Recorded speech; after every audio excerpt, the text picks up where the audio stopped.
Chapter 19, Loyalty. The NADF is an exceptional force. We came together from 10 different countries, all of which were in crisis, to create one nation and one unified defense force. You fight for each other, with each other, and you're perhaps the most stabilizing facet of New America.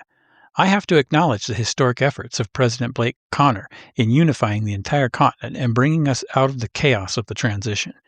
We wouldn't be here if it weren't for him. The cheers and applause were a bit more muted this time, with many surprised that the leader of the Sparrows would publicly praise President Connor. Some of the brass welcomed the comment, as it would give them a bit of cover when the blowback came from Washington. How could they get in trouble for welcoming a senator who publicly praised their commander-in-chief? Finally, I have an announcement to make, and I can't think of a better place than the NADF base here in Cascadia to make the announcement. After deep consideration and an incredible show of support from my wife, Zara Malik Kane, my family, and the extended family of the Sparrows, I have decided to run for office once again. This time, however, I am not running for the Senate.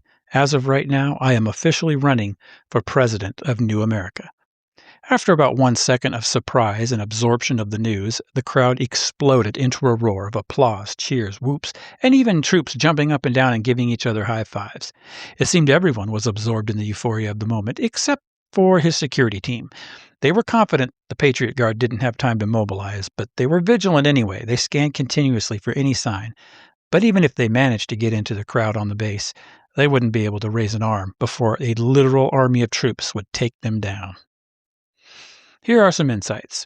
For context, the Sparrows are running for a majority of the seats in the Senate, and Jude, obviously in this situation, he just announced his candidacy for president. So you cannot really get into a higher gear politically than obviously running for a majority of the Senate seats and running for the presidency. But there's an unexpected consequence that happens in this chapter.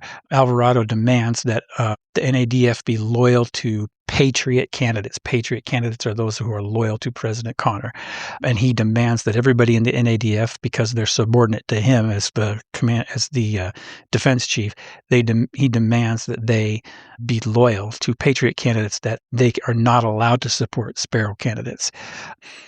But that doesn't go over so well. There's actually a blowback, and actually a lot of the top military brass, especially the older ones that remember the Constitution, have decided that's not going to fly. And there's a mass defection from the New America Defense Forces to the different regional defense forces, depending on where they're from.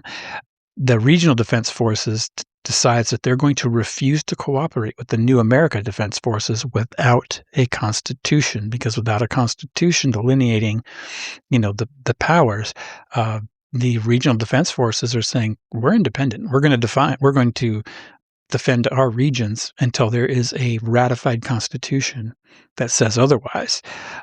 And so now that sets up literally a conflict within New America. President Connor will not let Jude win, and he's definitely target number one. So where do we go from here? Well, chapter 20 is coming up. Let's see what happens.